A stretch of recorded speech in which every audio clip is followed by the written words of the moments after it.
pertama tentunya adalah pemerintah melalui Kementerian SDM mengungkapkan telah membahas rencana pembatasan pembangunan pabrik pengolahan dan pemurnian atau smelter nikel kelas 2, Pak.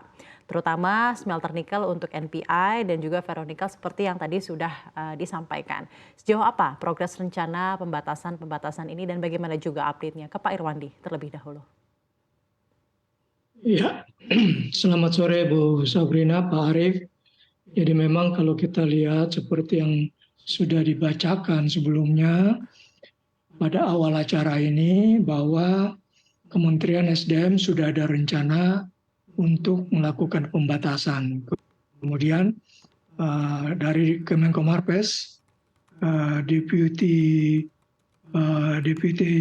Bidang Koordinasi Investasi dan Pertambangan itu mengatakan bahwa pemerintah tidak akan mengeluarkan lagi izin untuk pembangunan smelter jenis untuk proses pirometalurgi untuk nikel kelas 2. Jadi kita lihat di sini memang kita akan kembali dulu melihat secara komprehensif sebenarnya bagaimana supply demand dari biji nikel untuk proses nikel yang ada di Indonesia. Jadi kalau kita lihat pada tahap operasi saat ini sampai dengan saat ini untuk yang mengalami proses pirometalurgi ke arah stainless steel itu ada 44 smelter. Baik. Ya, dan yang menggunakan proses hidrometalurgi ke arah baterai itu ada 3 smelter. Nah, konsumsi biji nikelnya untuk pirometalurgi yang memakan biji nikel dengan kadar tinggi, yaitu saprolit, adalah sebesar 210 juta ton per tahun. Dan untuk hidrometalurgi ke arah baterai memerlukan biji nikel kadar rendah, yaitu limonite, sebesar 23,5 juta ton per tahun. Nah, Baik. tidak berhenti di sini karena kalau kita melihat hanya yang operasi tidak cukup, ada yang sedang dalam tahap konstruksi sebesar 25 smelter dengan konsumsi biji 78 juta ton per tahun, dan ke arah proses baterai hidrometalurgi ada 6 smelter yang sedang konstruksi dengan kebutuhan biji 34 juta ton per tahun. Di samping itu ada lagi yang dalam tahap perencanaan. Yang ke arah pirometalurgi itu ada 28 smelter dan hidrometalurgi ada 10 smelter dengan kebutuhan masing-masing 130 juta ton per tahun dan 54 juta ton per tahun. Total smelter yang ada sampai dengan saat ini, belum lagi yang terbaru, itu ada 100 smelter yang terdiri dari 97 smelter pirometalurgi dan 19 smelter ke arah hidrometalurgi. Demikian, Bu. Baik, terima kasih banyak Prof. Irwandi. Prof, mungkin ada sedikit pertanyaan juga.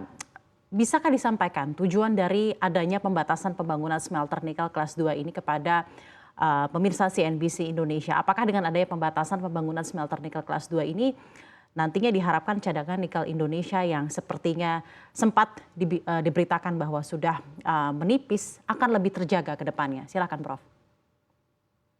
Cadangan nikel Indonesia secara keseluruhan limonite plus saprolite itu kira-kira 5,2 miliar ton. Sedangkan sumber dayanya masih ada sekitar 17 miliar ton di luar green area yang belum dieksplorasi. Nah, kalau kita hanya berdasarkan pada cadangan 5,2 miliar ton dengan konsumsi yang seperti yang saya sampaikan tadi, ya tahap-tahap dalam operasi tersebut ini kira-kira tinggal hanya yang untuk yang sudah tahap operasi hanya tinggal 11 tahun.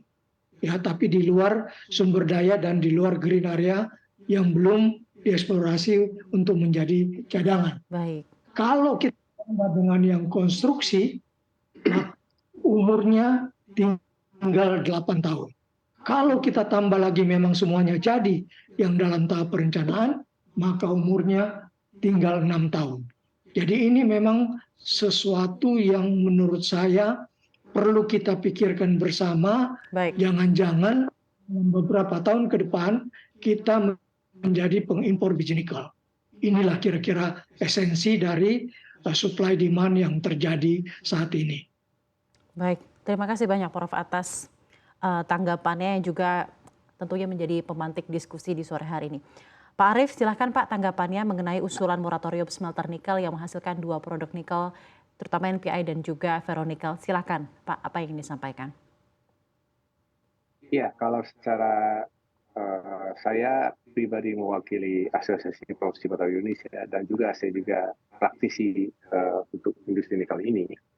Sejujurnya saya sendiri sangat mendukung ya dengan upaya pemerintah untuk membatasi pembangunan ferronikel atau pembangunan proyek yang berbasiskan pirometalurgi yang mengkonsumsi biji nikel saprolit menjadi FENI ataupun NPI ataupun bahkan mate sekalipun.